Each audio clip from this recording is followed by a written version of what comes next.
साल है 1971। फिल्म है कारवान। एक नाइट क्लब का सीन चल रहा है। हल्की रोशनी है, धुएं की परतें हैं और बीच में बार की टेबल पर लेटी एक औरत है। लाल और काले लश्कारे वाली ड्रेस, पैरों में स्टॉकिंग्स, हाथ के पास आधा भरा या कहिए आधा खाली वाइन का गिलास।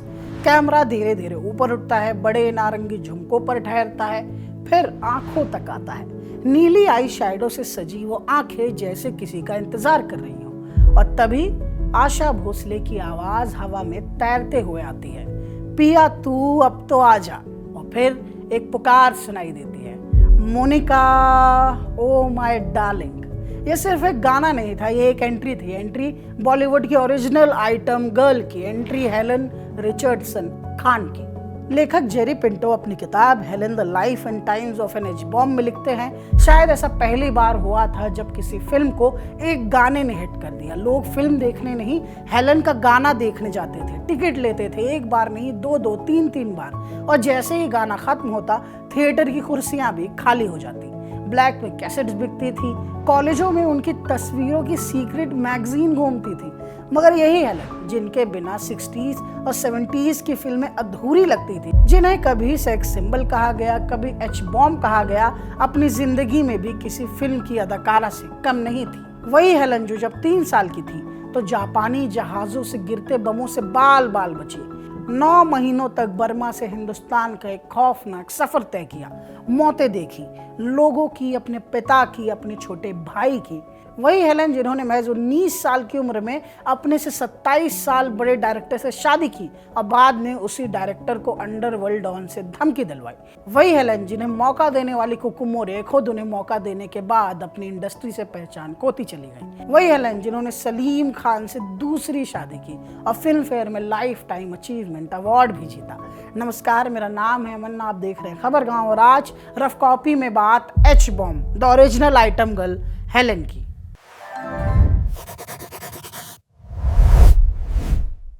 पिया तू अब तो आजा, मेरा नाम चिंचिंचू, ये मेरा दिल प्यार का दीवाना, महबूबा ओ महबूबा, और ऐसे कितने ही गाने थे जिन्हें सिर्फ सुना नहीं गया, देखा गया, जिनमें आवाज किसी और की थी लेकिन चेहरा, अदा और ठहराव सब कुछ एक ही नाम पर आकर रुक जाता था, हेलन रिचर्डसन खान पर। 700 से ज्यादा फिल्मों में काम करने वाली हेलन सिर्फ एक डांसर नहीं थी, बल्कि उस दौर की फिल्मों का एक अलग ही चैप्टर थी। कहानी चाहे कहीं से भी शुरू हो, एक गाना आता था और स्क्रीन पर जैसे पूरी फिल्म का रंग बदल जाता था।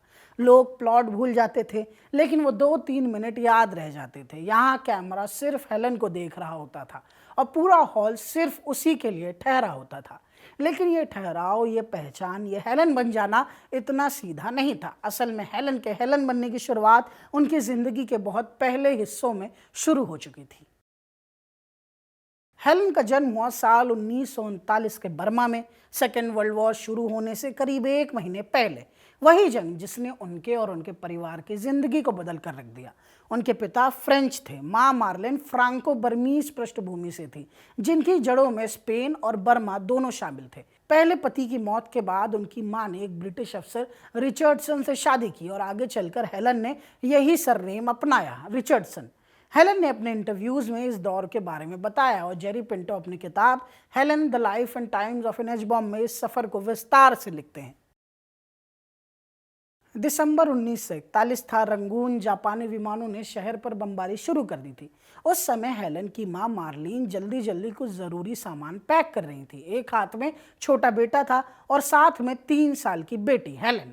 वो परिवार को लेकर एयरपोर्ट पहुंचती हैं। एयरपोर्ट पर काफ़ी भीड़ होती है, लेकिन आखिरी फ्लाइट पकड़ने के लिए कतार में खड़ी हो जाती हैं। हर किसी को बस एक ही जल्दी थी, किसी भी तरह इस शहर से बाहर निकलने की। लेकिन तभी जापानी जहाज फिर से ऊपर दिखाई देते हैं और कुछ ही पलों में एयरफील्ड पर भारी बमबारी शुरू हो जाती है। चारों तरफ भगदड़ मच जाती है, लोग भागने लगते हैं। उसी अफरा तफरी में मार्लिन ने दोनों बच्चों को अपने शरीर से ढक लिया। वो खुद गिरते मलबों से चोटिल होती रहीं। उस रात को मार्लिन का परिवार वहां से उड़ान नहीं भर सका, उन्हें वापस घर लौटना पड़ा। उस समय तक उनके दूसरे पति जो आर्मी अफसर थे वो भी जा चुके थे।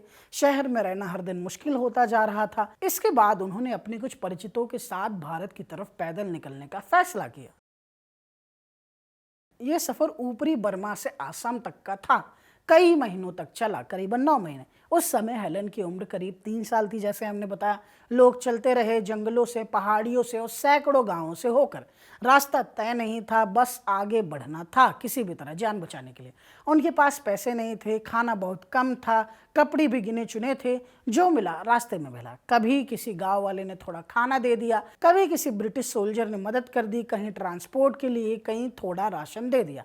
बाकी सफर पैदल ही कटा। जब 350 लोगों का काफिला भारत की सीमा तक पहुंचा तो ये संख्या आधी रह गई थी। कई लोग भूख से, बीमारी से या थकान से रास्ते में ही मर चुके थे। कुछ पीछे छूट गए थे, कुछ वहीं खत्म हो गए थे।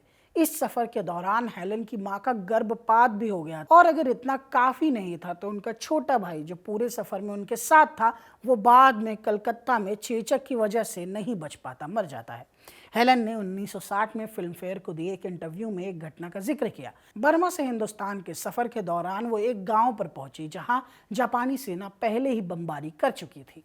रात का समय था, दीवारों पर खून लगा हुआ था, बाल चिपके हुए थे और खोपड़ी के टुकड़े दिखाई दे रहे थे। यह दृश्य हेलन के दिमाग में हमेशा के लिए बस गया। छोटी हेलन के हाथ थरथराने लगे और यह सिलसिला जिंदगी भर जारी रहा। जब भी वो सायरन या प्लेन की आवाज सुनती, उनके हाथ पांव कांपने लगते। अरबाज खान को दिए एक इंटरव्यू में हेलन ने एक और घटना का जिक्र किया है। बर्मा से भारत के इस 9 महीने लंबे सफर में कई बच्चे बीमार हो गए थे। हेलन ने बताया कि उनके और बाकी बच्चों के पेट सूज गए थे, सूजकर गेंद जैसे हो गए थे। यह कुपोषण और बेरी नाम की एक बीमारी की वजह से होता है। जब इसका इलाज हुआ तो उनके शरीर से बड़े बड़े कीड़े निकले, लेकिन उस उम्र में उन्हें लगा जैसे सांप निकाले जा रहे हैं उनके अंदर से, और वो डर गई। जब वो असम से डिब्रूगढ़ पहुंचे तब हेलन और उनकी मां बहुत कमजोर हो चुकी थी। उन्हें तुरंत अस्पताल में भर्ती कराया गया। पैरों में छाले थे, शरीर पर चोट थी। करीब 2 महीने तक वो वहीं रही। इसके बाद परिवार की हालत जब थोड़ी ठीक हुई तो वो कलकत्ता जा बसे। बर्मा से निकलकर डिब्रूगढ़ होते हुए जब ये परिवार कलकत्ता पहुंचा तो सफर खत्म नहीं हुआ, बस जगह बदल गई। कलकत्ता में रहना भी आसान नहीं था। हेलन की मां मार्लिन जो ट्रेन नर्स थी, उन्हें घर चलाने के लिए अलग अलग छोटे मोटे काम करने पड़े। दिन किसी तरह निकलता था। इसी बीच एक और चोट लगी। हेलन का छोटा भाई जो पूरे सफर में उनके साथ रहा था, बहुत छोटा था, कलकत्ता में चेचक का शिकार हो जाता है और बच नहीं पाता। कुछ समय बाद हैदराबाद और देवलाली में रुकते रुकते साल 1947 में ये परिवार पहुंचा मुंबई, जो उस वक्त बॉम्बे था। ठिकाना बना बांद्रा। उस वक्त का बांद्रा आज जैसा नहीं था। वो शहर का किनारा था, थोड़ी दूरी पर था, थोड़ा अलग था, और घर एक पुराना सा आउट हाउस था। उस आउट हाउस की हालत ऐसी थी कि वहां रहना ही एक काम था। कॉकरोच इतने थे कि छोटी हेलन जब अंदर जाती थी तो सिर पर छाता लेकर जाती थी ताकि ऊपर से गिरते कीड़े बालों में ना फंसे। ये कोई 1-2 दिन की बात नहीं थी, यही रोज के जीवन जीने का तरीका था।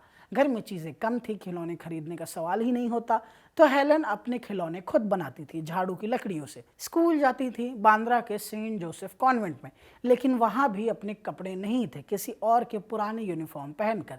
उन्होंने बाद में कई बार कहा कि उनका बचपन बिल्कुल खुश नहीं था। 1964 में फिल्म फेयर मैगजीन में उन्होंने लिखा था कि शायद इसी वजह से उन्हें बच्चों के साथ रहना अच्छा लगता है और वो उन्हें खुश करने की कोशिश करती हैं, क्योंकि वो उनमें अपना खोया हुआ बचपन देखती हैं।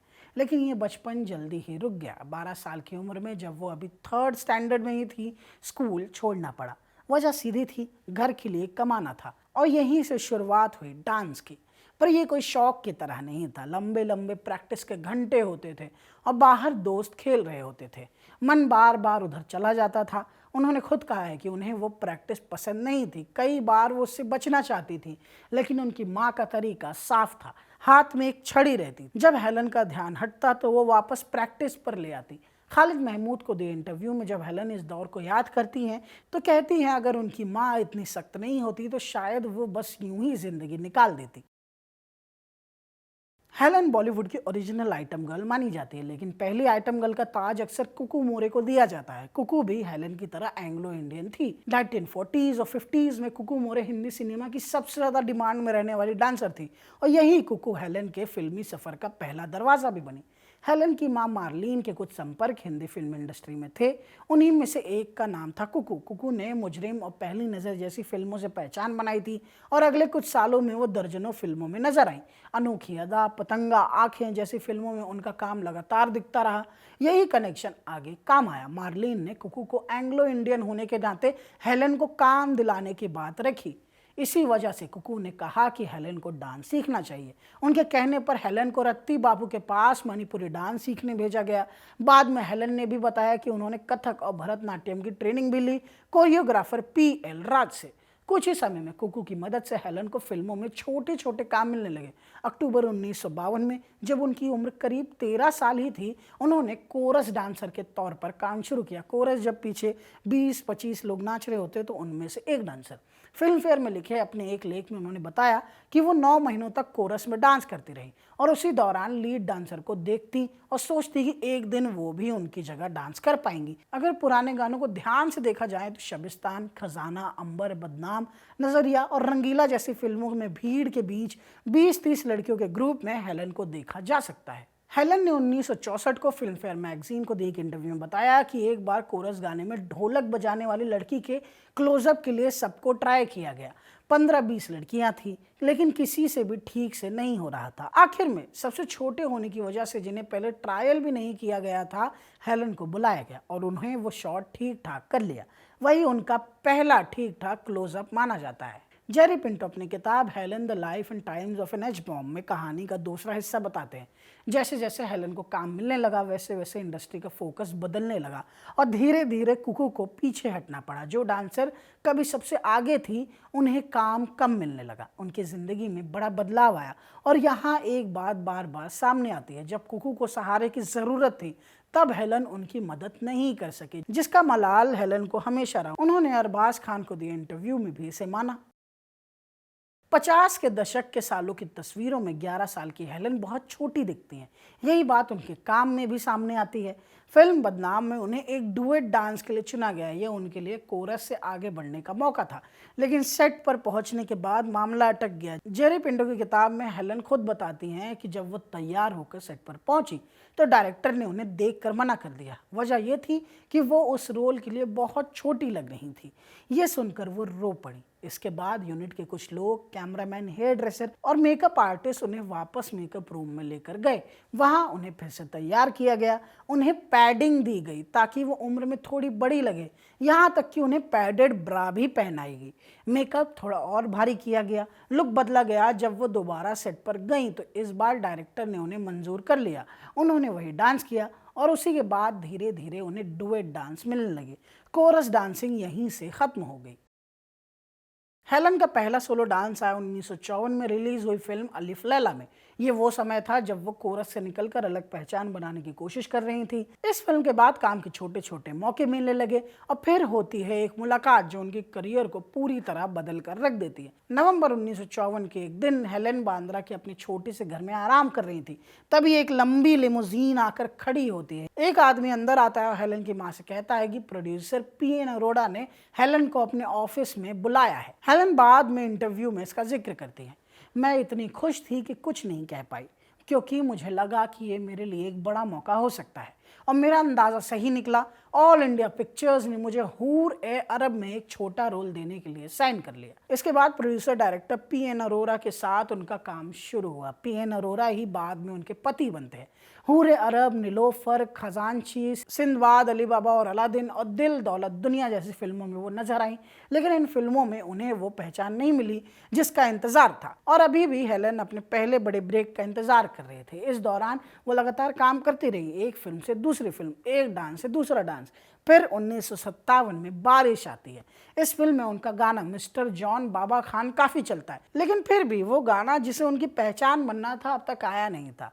असल मोड़ आता है 1958 में हावड़ा ब्रिज के साथ। फिल्म एक क्राइम थ्रिलर थी। कहानी अपने रास्ते चल रही थी, लेकिन एक सीन में एक बार के अंदर एक लड़की सामने आती है और खुद को इंट्रोड्यूस करती है। मेरा नाम चिंचिंचू बाबा चिंचिंचू। रात चांदनी मैं और तू, hello mister, how do you do. ये लड़की हेलन थी। फिल्म में उनका रोल बहुत बड़ा नहीं था, वो उस तरह की वैम भी नहीं थी जैसा बाद में हिंदी सिनेमा में उन्हें बनना था। गाना रिलीज होता है और तुरंत चल जाता है, और इसके साथ सिर्फ हेलन का नहीं बल्कि हिंदी फिल्मों में अलग डांस नंबर का एक नया चलन शुरू हो जाता है, जो आने वाले कई दशकों तक हर फिल्म का हिस्सा होगा। मेरा नाम छिन छिन चुके हिट होने के बाद हेलन का काम अचानक बढ़ गया। अब वो सिर्फ एक डांसर नहीं रही बल्कि हर फिल्म में एक अलग पहचान के साथ दिखने लगी। स्क्रीन पर उनका एक तय किरदार बनने लगा, एक ऐसी औरत जो हीरोइन से अलग है। कपड़े अलग हैं, चाल अलग है, जगह अलग है। अक्सर बार, क्लब या स्टेज जहाँ कहानी थोड़ी देर के लिए रुकती थी और कैमरा सिर्फ उन पर रहता था। 1960 के दशक तक इंडस्ट्री में उनका एक नाम चल पड़ा, एच बॉम्ब। और काम का हाल ये था कि कई साल ऐसे होते थे जिनमें वो 20 से 22 फिल्मों में नजर आती थी। एक और पैटर्न साफ दिखता है, करीब 90% गाने आशा भोसले ने उनके लिए गाए। इस दौर के कुछ गाने जो बार बार याद किए जाते हैं वो ये हैं: फिल्म इंतकाम में ए जाने जा, एक लो कैबरे सेटअप, गोल्डन विग, चमकदार कॉस्ट्यूम और स्टेज पर बंधे एक शख्स के चारों तरफ मूवमेंट। यह गाना खुद हेलन को भी अपने पसंदीदा गानों में से एक लगता है। फिर चाहे कारवा का पिया तू अब तो आजा हो, शोले का महबूबा ओ महबूबा, हेलन वो कपड़े पहन रही थी जो आम बॉलीवुड एक्ट्रेस उन दिनों सोच भी नहीं सकती थी। फिल्म की हीरोइन को साड़ी पहननी होती थी, सिंदूर या तिलक लगाना होता था और इस तरह पेश आना होता था जैसे वो सिर्फ एक इंसान से प्यार करती हो। मगर हेलन के लिए ऐसी कोई शर्त नहीं थी, बल्कि इसके उलट उनकी इमेज बनी बॉलीवुड की मोस्ट लाइक्ड वैम्प की। इन गानों के बीच एक चीज़ कॉमन रही, हेलन का स्क्रीन पर होना। और धीरे धीरे ये बात इंडस्ट्री में बैठ गई कि अगर फिल्म में हेलन है तो दर्शक उस गाने के लिए ज़रूर रुकेंगे। यहीं से हेलन सिर्फ एक कलाकार नहीं रही बल्कि हर फिल्म का एक ज़रूरी हिस्सा बन गई। सेट पर, रिहर्सल में और अपने शरीर के साथ हेलन का एक तय रूटीन था जो सालों तक लगभग नहीं बदला। सुबह का समय आधा घंटा स्किपिंग, काफ़ी कंट्रोल में, अक्सर ब्रेकफास्ट नहीं, और अगर किसी दिन ज़्यादा एनर्जी की ज़रूरत हो तो आधा कप दूध में एक कच्चा अंडा मिलाकर पी लेना। एक और बात जो उस वक्त खुलकर नहीं कही जाती थी लेकिन इंडस्ट्री में सब जानते थे, उनके कॉस्ट्यूम्स। स्क्रीन पर जो दिखता था उतना सीधा नहीं था। कई बार जो आपको स्किन दिखती थी वो असल में बॉडी सूट या बॉडी स्टॉकिंग होती थी। ये एक तरीका था ताकि डांस करते वक्त वो लाइन बनी रहे जो वो खुद तय करती थी। कपड़े चाहे जैसे भी हों, लेकिन वो चाहती थी कि उनका काम सस्ता या हल्का ना लगे। और सेट पर उनका एक अलग ही रवैया था, काम के दौरान दूरी बनाए रखना, सीधे आना, काम करना और निकल जाना। जेरी पिंटो की किताब में किस्से का जिक्र आता है, महबूब स्टूडियो का। डांस शूट चल रहा था, इसी दौरान एक स्पॉट बॉय ने कुछ गलत कहा। हेलन ने शूट रुकवाया और साफ कहा जब तक कि आदमी फायर नहीं होगा, इसे काम से नहीं निकाला जाएगा, वो ये गाना शूट नहीं करेंगी। वो स्पॉट बॉय उसी वक्त हटा दिया गया। इन सब के बीच जो चीज़ बार बार सामने आती है वो ये कि उनका काम सिर्फ गाने तक सीमित नहीं था, उसके पीछे एक तय तरीका था, एक लाइन थी जिसे वो पार नहीं करती और एक रवैया जिसमें काम पहले आता था। यही चीज़ उनके हर गाने में दिखती है। जब हेलन का करियर आगे बढ़ रहा था उस समय उनकी ज़िंदगी में एक रिश्ता भी बना जो बाद में उनके लिए मुश्किल बन गया। हेलन की उम्र उस वक्त करीब 19 साल की थी और पीएन अरोड़ा उनसे करीब 27 साल बड़े थे। इस दौर में दोनों की शादी हुई। शुरुआत में काम मिल रहा था, गाने चल रहे थे और धीरे धीरे वो फिल्मों में एक ज़रूरी चेहरा बनते जा रही थी। उन्होंने 700 से ज़्यादा फिल्मों में काम किया जैसे हमने आपको शुरुआत में बताया, लेकिन इसी के साथ उनकी कमाई और फैसलों का कंट्रोल धीरे धीरे अरोड़ा के हाथ में चला गया।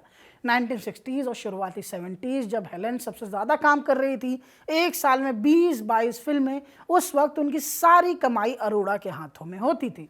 समय के साथ रिश्ते में दिक्कतें बढ़ने लगी, अरोड़ा का करियर उस तरह नहीं चल रहा था और इसका असर उनके व्यवहार में दिखने लगा। हेलन काम करती रही लेकिन पैसों पर उनका खुद का कंट्रोल नहीं था। जब यह रिश्ता टूटा तो हालात ऐसे थे कि हेलन के पास ना काम था ना पैसे। जिस दौर में उन्होंने सबसे ज़्यादा काम किया था उसी का फ़ायदा उनके पास नहीं था।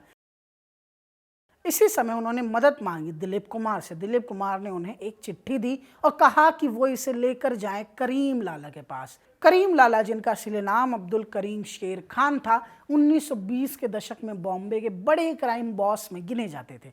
जेरी पिंटो अपनी किताब में लिखते हैं कि वो औरतों की इज्जत करते थे। जब हेलन वहाँ पहुंची तो उन्हें इंतज़ार करना पड़ा। करीम लाला ने उन्हें देखा और तुरंत पहचान लिया। वो जानी पहचानी शख्सियत है लेकिन वो फिल्मों में दिलचस्पी नहीं रखते। उन्होंने दिलीप कुमार की दी हुई चिट्ठी पढ़ी और फिर अपने असिस्टेंट से कहा कि हेलन को उनकी पत्नी फातिमा के पास ले जाएं। कुछ देर बाद वो खुद वहां पहुंचे। हेलन ने उन्हें अपनी बात बताई कि कैसे उनकी कमाई उनके ही पास नहीं है और उन्हें अपने ही घर से निकाल दिया गया है। करीम लाला ने उनकी बात सुनी और कहा कि उन्हें उनका घर वापस मिल जाएगा। उन्होंने हेलन को कुछ घंटों बाद वापस घर जाने को कहा। जब हेलन कुछ घंटों बाद अपने घर पहुंची तो वहां एक अलग ही नजारा था। पीएन अरोरा घर छोड़कर जा चुके थे। सारा सामान वही था। घर की चाबी गार्ड को दे गए थे। हेलन को हिंदी सिनेमा में कैबरे क्वीन कहा गया है, लेकिन यह सिर्फ एक टैग नहीं है बल्कि एक पूरा स्पेस था जिसे उन्होंने अपने तरीके से बनाया था।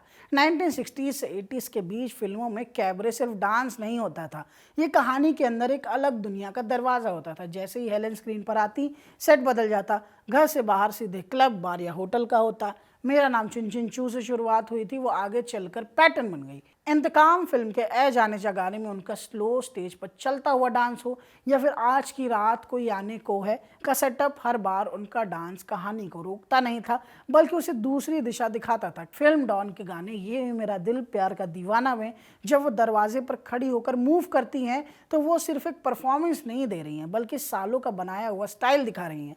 हेलन खुद अपने डांस को कहानी सुनाने का तरीका कहती थी।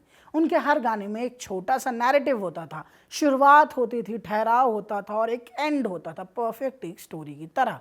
उनकी खासियत सिर्फ मूवमेंट नहीं थी, चेहरा भी उतना ही आसानी से काम करता था।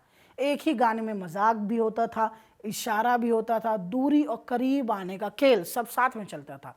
उनका स्टाइल कथक, फ्लेमेंको और बेली डांस का मिला जुला रूप था। और एक बात जो अक्सर पर्दे के पीछे की मानी जाती है, उन्होंने अपने कॉस्ट्यूम्स और प्रेजेंस को लेकर एक अलग लाइन बना रखी थी। बॉडी स्टॉकिंग्स का इस्तेमाल किया ताकि जो दिख रहा है वो नियंत्रित रहे। यही वजह है कि उनके कैबरे उस दौर में भी एक अलग तरह के होते थे। यहाँ परफॉर्मेंस होते थे लेकिन उनके साथ एक दूरी भी होती थी और इसी स्पेस में हेलन कैबरे क्वीन बनती है। हिंदी सिनेमा में हेलन सिर्फ गानों तक सीमित नहीं थी, उन्होंने एक किरदार को पहचान दी जिसे बाद में वैम्प कहा गया। ये किरदार हीरोइन से अलग होती थी। हीरोइन घर के अंदर की दुनिया में रहती थी, साड़ी, लंबे बाल और एक तय छवि के साथ। जैसे स्क्रीन पर वो दिखती, कहानी इशारा दे देती थी कि हीरो अब उस दुनिया में आ रहा है जो सीधी नहीं है, टेढ़ी है। उनके इस सफ़र को बाद में अवार्ड्स में भी जगह मिली। लहू के दो रंग के लिए 1980 में बेस्ट सपोर्टिंग एक्ट्रेस का फिल्म फेयर अवार्ड दिया गया और फिर 1998 में लाइफ टाइम अचीवमेंट्स का अवार्ड उन्हें फिल्म फेयर की तरफ से दिया गया। हावड़ा ब्रिज जिस मूवी से वो लोकप्रिय हुई थी उसके करीब 5 साल बाद एक और फिल्म आती है, लेकिन इस बार वो फिल्म हिंदी नहीं थी, भोजपुरी थी। भोजपुरी सिनेमा की विदेशिया। इस फिल्म को भोजपुरी सिनेमा की सबसे अहम फिल्मों में गिना जाता है। कहानी भिखारी ठाकुर के नाटक विदेशिया पर आधारित थी जिसमें गांव रिवाज और पलायन की सच्चाई दिखाई गई। फिल्म में कुमारी नाज, सुजीत कुमार, जीवन और सुलोचना चटर्जी जैसे कलाकार थे।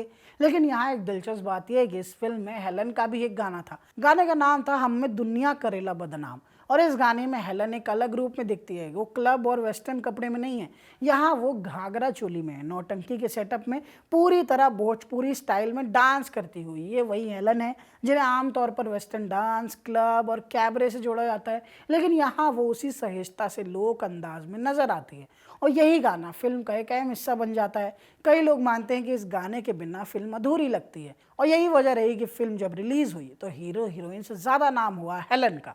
हम में दुनिया करेला बदनाम आज भी भोजपुरी इलाकों में बहुत सुना जाता है और ये हिस्सा हेलन के करियर का वो पहलू दिखाता है जहां वो सिर्फ एक तरह के डांस तक सीमित नहीं रही बल्कि हर स्पेस में खुद को ढालती रही, हर जगह ट्राई करती रही। हेलन और सलीम खान की कहानी एक फिल्म के सेट पर शुरू होती है, लेकिन धीरे धीरे ये उनकी ज़िंदगी का सबसे अहम सहारा बन जाता है।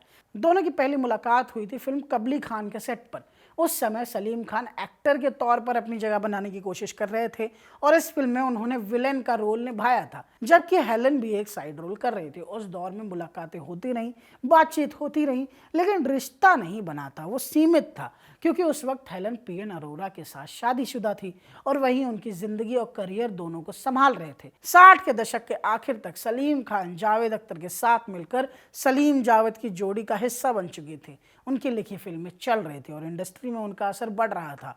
उधर 70 के शुरुआती साल हेलेन के लिए मुश्किलें लेकर आए।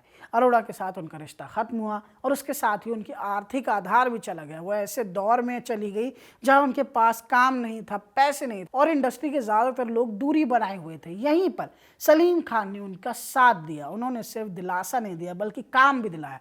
उन्होंने अपने लिखे प्रोजेक्ट्स में उनके लिए जगह बनाई, ईमान, धर्म और दोस्ताना इनमें रोल दिए। एक और किस्सा इसी दौर का बताया जाता है। जब हेलेन के पास पैसों की तंगी थी तब सलीम खान ने बिना किसी शर्त के उनकी आर्थिक मदद की थी और ये बात उन्होंने कभी बाहर नहीं आने दी। ये मदद रिश्ते के बनने से पहले की है, जब दोनों के बीच सिर्फ भरोसा था और एक दोस्ती थी। फिर 1978 में सलीम जावेद की लिखी हुई फिल्म आती है डॉन। डॉन की शूटिंग के दौरान हेलेन कामिनी का किरदार निभा रही थी। हेलेन और सलीम दोनों के बीच का रिश्ता बदल रहा था। शूट के बाद की शामें जो पहले सामान्य बातचीत से शुरू होती थी, धीरे धीरे लंबी बैठकों में बदलने लगी। डॉक्यूमेंट्री एंग्री यंग मैन में सलीम खान कहते हैं, जब आपको प्यार होता है तो बस पता चल जाता है। लेकिन यह रिश्ता आसान नहीं था। सलीम खान पहले से शादीशुदा थे और उनके 4 बच्चे थे, सलमान खान, अरबाज खान, सोहेल खान और अलवीरा खान। हेलेन ने एक इंटरव्यू में कहा था कि उन्हें इस रिश्ते को लेकर बहुत गिल्ट होता था।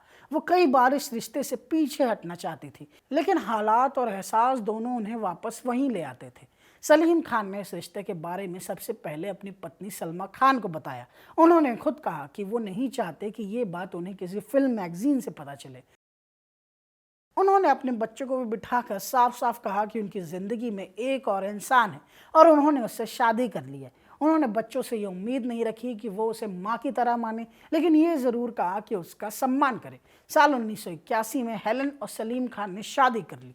इसके बाद गैलेक्सी अपार्टमेंट के उस घर में शांति थी। सलमा खान के लिए आसान नहीं था। उन्होंने खुद माना कि वो शुरुआत में परेशान थी, दुखी थी। बच्चों के लिए भी एक झटका था। सलमान खान ने एक इंटरव्यू में कहा था कि वो अपनी माँ को इंतज़ार करते हुए देख नहीं पाते थे और ये उनके लिए बहुत मुश्किल था। एक और किस्सा बताया जाता है कि उस समय घर में कई बार ऐसा माहौल होता था जहां सब एक साथ होते हुए भी बात कम करते थे। ये वो समय था जब हर कोई अपनी जगह समझने की कोशिश कर रहा था। धीरे धीरे समय के साथ चीज़ें बदली। करीब 1 साल के अंदर हालात सामान्य होने लगे। कहा जाता है कि आगे बढ़कर सलमा खान ने ही इस रिश्ते को स्वीकार करने में अहम भूमिका निभाई और फिर हेलेन उसी घर का हिस्सा बन गई। आगे चलकर सलीम खान ने एक बच्चे को गोद लिया, अर्पिता खान, जिसे पूरे परिवार के साथ मिलकर पाला गया। 1990 के दशक तक हेलेन का रोल फिल्मों में भी बदलने लगा। अब वो स्क्रीन पर तब दिखती थी जब परिवार या करीबी लोग चाहते थे, जैसे खामोशी, द म्यूजिकल और हम दिल दे चुके सनम। और हेलेन के लिए रिश्ता सिर्फ एक शादी नहीं थी, ये एक ऐसा घर था जो उन्हें बहुत देर बाद मिला था और शायद पहली बार उनकी कहानी में फिल्मों के बाहर एक ठहराव आया था। 1981 के बाद हेलेन ने ढलती उम्र का तकाजा समझा और धीरे धीरे फिल्मों से दूरी बनाई। आज जब हेलेन को याद किया जाता है तो सिर्फ एक डांसर की तरह नहीं किया जाता, बल्कि हिंदी सिनेमा की एक लगातार चलती हुई मौजूदगी की तरह याद किया जाता है। 7 दशक के करियर में 700 से 750 से ज़्यादा फिल्मों में काम और हर दौर में किसी न किसी तरह मौजूद रहना। उन्हें पद्मश्री से सम्मानित किया गया, film fair life time achievement award से सम्मानित किया गया, लेकिन उनकी पहचान सिर्फ अवार्ड से नहीं बनी, बल्कि उस ऑन फैक्टर या कहें उत्तेजित करने वाली इमेज से बनी जो उनके आने से फिल्मों में जुड़ती चली गई। उन्होंने डांस की भाषा बदली, जहाँ मूवमेंट सिर्फ स्टेप्स नहीं थे बल्कि पूरा स्टाइल थे। अलग अलग डांस फॉर्म्स का मेल, तेज एनर्जी और साथ में एक कंट्रोल, जिससे उनका काम अलग दिखता रहा। समय के साथ उनकी स्क्रीन की इमेज भी बदली। जो चेहरा कभी क्लब और कैबरे में दिखता था, वही 90s में खामोशी, द म्यूजिकल जैसी फिल्मों में एक अलग किरदार में दिखा। धीरे धीरे हेलेन एक कल्ट बन गई। उनके गाने, उनके स्टेप्स बार बार नए रूप में लौटते रहते हैं, रिमिक्सेस में, ट्रिब्यूट में और नई फिल्मों के रेफरेंस में। आज भी जब उनका कोई गाना बजता है तो वो सिर्फ एक परफॉर्मेंस की तरह नहीं होता, वो सिनेमा के एक पूरे दौर की याद बनकर सामने आता है। ये था बॉलीवुड की एच बॉम्ब हेलेन का करियर। आपको ये वीडियो कैसी लगी कमेंट बॉक्स में ज़रूर बताएं। वीडियो ख़त्म करने से पहले एक बात है, आप रफ कॉपी के एपिसोड्स को बहुत प्यार दे रहे हैं, उसके लिए आपका बहुत शुक्रिया। अगर आप अपनी कोई कविता, कोई लेख या हमारे शो को लेकर कोई खास बात हमें मेल करना चाहते हैं तो आप aman@khabargaon.com पर हमें मेल कर सकते हैं। इस वीडियो को आपके लिए रिकॉर्ड कर रहे थे तौफीक। इस वीडियो के लिए इतना ही। बाकी खबरों के लिए जुड़े रहें खबरगांव के साथ।